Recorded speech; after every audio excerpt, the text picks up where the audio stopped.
I'm Glenn Spencer. In 2002, I moved to Arizona for the sole purpose of securing the border. I plan to use technology to show people crossing the border illegally.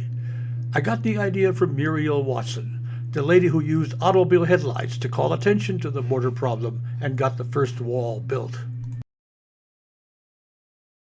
Working very well. So all of this started with your initiative, Light Up the Border, American citizens coming together to say, to shed light, literally shed light on a problem that needed some attention. Yes. And it worked. It worked. It took a long time. Right. It took over a year of demonstrations. So we'll have to come up with something like Light Up the Border, like Count at the Border, or Snapshot at the Border, or Photograph. That's a good idea. Snapshot at the border. Have the citizens have pictures and just take pictures of the traffic going through. What if we could put that on the internet so everybody could see? Absolutely. I hired a former Army sniper who set up a high-tech system to send live video from the border. We began experimenting with seismic sensors to detect intruders. We began to use small drones to work with the ground sensors. Scarborough, only on the fastest growing primetime in cable news, MSNBC.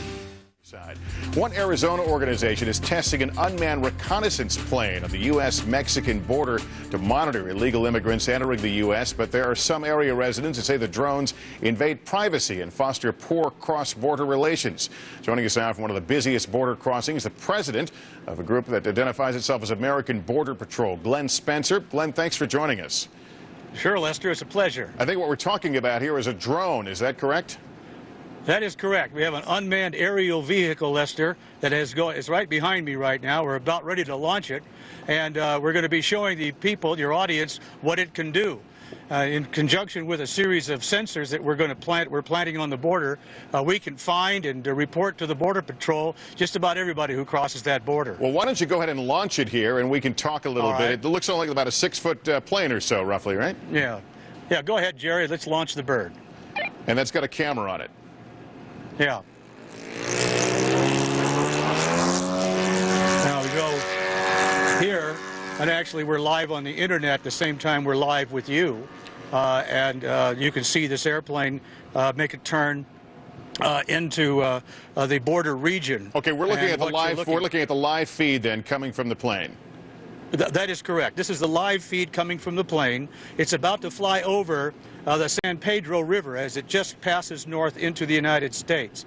This is one of the busiest corridors of illegal traffic into this country. And we're able to fly along the border, sending live video signals back to our control center. And of course, then we will spot people, report the sightings and to the Border Patrol. And of course, they can see the live feed themselves. And how does the Border Patrol about their own helicopters, I know? Well, we're hopeful to help the Border Patrol out. You know, those helicopters cost about $1,500 an hour to operate. This little device costs about $10 an hour. And how long can it stay aloft? About an hour and a half. But the idea is to have a series of these along the border. When our sensors go off, indicating that somebody has crossed the border, we launch one. And in about 6 minutes, they're able to go out, look down, and verify and document what just crossed the border. And then we can see if there are people with bundles. It might suggest they'd be carrying drugs. Do they have weapons? How many are there? Then the Border Patrol can then tailor its response accordingly. I'm not quite sure how he's flying that. Obviously, we're looking at a camera view downward. How is the operator maintaining this airplane, and how far can it fly from him? Well, the operator right now is controlling it manually. It does have a small guidance system in it, but ultimately it will have a GPS guidance system in it that will allow it to fly, let's say, 20 miles from our base. And by the way, down there are 2 individuals we just flew over on ATVs. So you saw live people there in that picture. And what's going on is that we are going to have these sensors go out, the airplanes will launch, and within 6 minutes or so be able to send pictures back. Now, I don't see any residential areas there, but there have been some who have voiced privacy concerns. How do you respond to that? First of all, you cannot hear the airplane at this altitude. You cannot hear it. You cannot see it. But you can see into people's backyards. Yeah, we're not taking pictures of people's backyards. They do that with satellites. They already do that. But no, this is just flying over, verifying that people who are coming into the United States illegally, and much of this will be done on private ranches. We're on a private ranch right now, and this rancher wants our help. And we can do this. We're a non-profit, tax-exempt corporation, and we're on a fundraising effort to get the money to do this all along the border for the American people and to help out the Border Patrol. Have you had any official response to this from the Border Patrol? Have they told you they would welcome this sort of help? Well, Lester, the individual Border Patrol agents that we work with along the border pat us on the back and say, what a great idea. We haven't had any official response, but we heard that the Immigration and Customs people said in response to this story, they welcome all input from citizens, and I'm glad to hear that. Well, Glenn Spencer, thank you for taking some time with us this evening and demonstrating your drone. Appreciate it. Thank you very much. Now some stories we're following across America right now. Actor Robert Stack has died. Mike Christie joined us, and we continue to develop the ground sensor drone idea. Aircraft is taking border security to new heights. Maria Nider shows us the Border Hawk now has a new toy, night vision. It's dusk in the desert just south of Sierra Vista, a time when border traffic picks up under the shadow of night.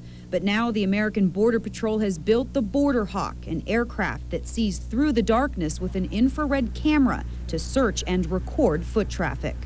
We are looking for what we refer to as SBIs, and what SBIs are suspected border intruders. Somebody has come across. We're not in a position to identify them as illegal or not. So we just look for a group of people walking north and call the Border Patrol to have them go check it out. We're set. We manually launch it, get it up to a safe altitude, and then we just turn it over to the autopilot, let the autopilot take over. The Border Hawk's thermal imaging system captures potential border crossers by detecting body heat. You can see me right here on the black and white camera. But it's more difficult to detect activity from 500 feet in the sky. Take a close look at this video from April 21st. The white cluster of dots is a group of at least 6 people walking toward the U.S. border. Then just 45 minutes later, the Border Hawk catches a line of 15 more suspected border crossers. On the ground, the crew monitors the plane's flight from a control center, patrolling hotspots where foot traffic triggers strategically placed sensors. So when a sensor does go off, what we have is the ability to send that aircraft from wherever it is directly to that spot. It's up to the U.S. Border Patrol to investigate the situation and take the immigrants into custody. Our goal is to have clusters of these UAVs along America's borders flying 24 hours a day, 7 days a week. We quickly learned of the limitations of a fixed-wing drone and single ground sensors, and began testing a new system that used seismic oil exploration technology. Early tests showed real promise. A group of 4 U.S. citizens, acting as illegal border crossers, walked north from the Mexican border toward the sensor line, with a news photographer looking on. At the 600-foot marker, the alarm siren sounded. At that moment, a small unmanned aerial vehicle, or Identicopter, was launched. Using the GPS location of the alarm, Identicopter flies to intercept. Identicopter sends telemetry showing its location and status to a ground station. This is enough time to fly to the point of an alarm, spot the intruders, send back video, and return to base. Working in a southern Arizona company developing a seismic technology they say can help secure the U.S.-Mexico border. News 4 Tucson's Nathan O'Neill reports now from Hereford. This portion of the international border is a known corridor for human and drug smuggling, but a company called Border Technology says that they've come up with a way to secure it. I got our pilot in sight coming in right now. The technology is placed underground, and the moment somebody walks by, it detects them. So instead of just having one little area that's covered, we can cover an entire border or entire perimeter of an airport. As Michael King explains, the technology they have developed over the last few years is hypersensitive, capable of distinguishing if a group of people is walking nearby or whether an aircraft is flying overhead. In 2013, Northrop Grumman held a contest amongst its engineers to find promising grassroots technology. 215 ideas were submitted. 15 ideas were selected, and our technology, then called Identisize, was one of the winners. The in-house study sent engineers to my ranch to see it work. This began what became a 6-year-long relationship that continues to today. In 2012, Glenn Spencer and Mike King applied for a patent. It was granted in 2015. The detection range was incredible, but we could not tell from which side of the sensor signal originated. After nearly a year, we found a solution. We integrated 12 geophones into a single sensor called a pod. The pods were offset on the sensor line, giving us triangulation. The number 6 is 600 feet from the sensor line. Sensor status is shown in the upper right. Initial detection, yellow, happens at about 500 feet. Red sensor is highest level. People red. The people red alarm alerts the user. Adjacent sensors begin detection. People red. Rectangle shows which side of sensor line. People red. Detection range is used to refine location. People red.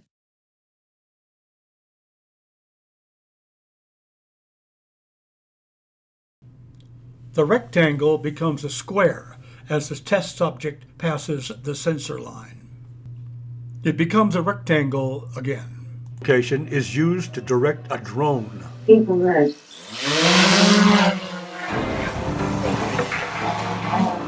People red. People red.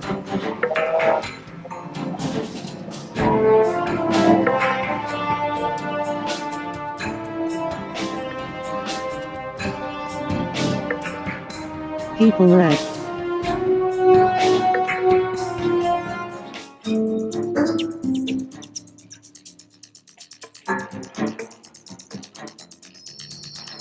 People red.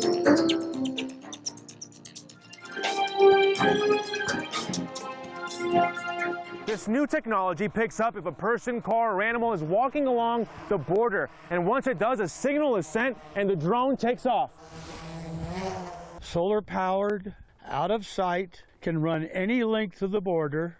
Glenn Spencer runs the American Border Patrol, a non-profit organization working towards securing the border.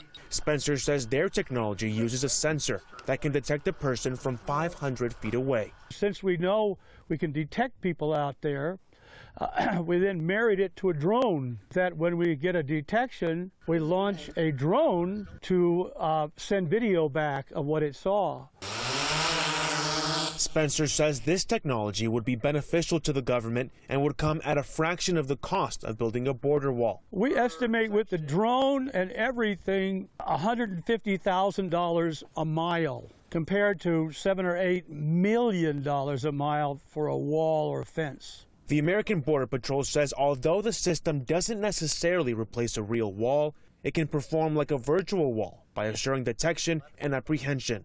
During their testing, the automated drones found people on foot and inside a driving car after they set off sensors. And it can pick up people 500 feet into Mexico. So by the time they get to the border, there's a drone there waiting for them. We believe this is a way to tell us how well the border is secure and a better way to use our resources. Ivan Rodriguez, KGUN 9, on your side. Well, they're used in everything from photography to search and rescue missions, and soon they will be delivering items right to your door. But according to the Department of Homeland Security, drones also pose a growing security threat. In tonight's News 4 Tucson Investigators Report, we take a look at technology that could be used to counter that threat. It's happening right here in our own backyard. This is a significant threat to the homeland. Department of Homeland Security officials testified at a recent congressional hearing, saying the threat posed by malicious drones is now outpacing the agency's ability to respond. This threat is real. We are witnessing a constant evolution and the danger posed by drones as the technology advances and becomes more available and affordable worldwide. One major area of concern along the U.S.-Mexico line. Since last October, there have been more than 36 sightings of unmanned aircraft flying along the southwestern border. Transnational criminal organizations are using drones to traffic narcotics and conduct counter-surveillance to avoid U.S. law enforcement and interfere with ongoing law enforcement operations. But given their relatively small size, detecting those drones coming across the border can be a challenge. They're not going to see anything unless they can detect it somehow. They just don't know. Glenn Spencer lives along the border south of Sierra Vista. The retired engineer and pilot has been working on sensor technology for more than a decade.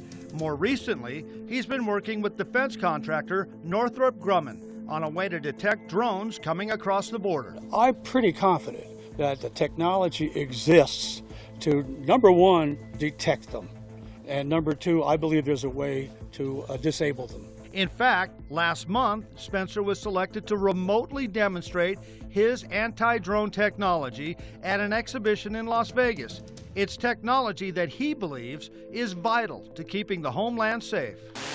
Spencer also tells the News 4 Tucson investigators his anti-drone system could be quickly deployed along our nation's southern and northern border, and he'd like to see it happen sooner rather than later. All of that is off-the-shelf, commercial off-the-shelf technology ready to go today to protect America. It's really ready to go.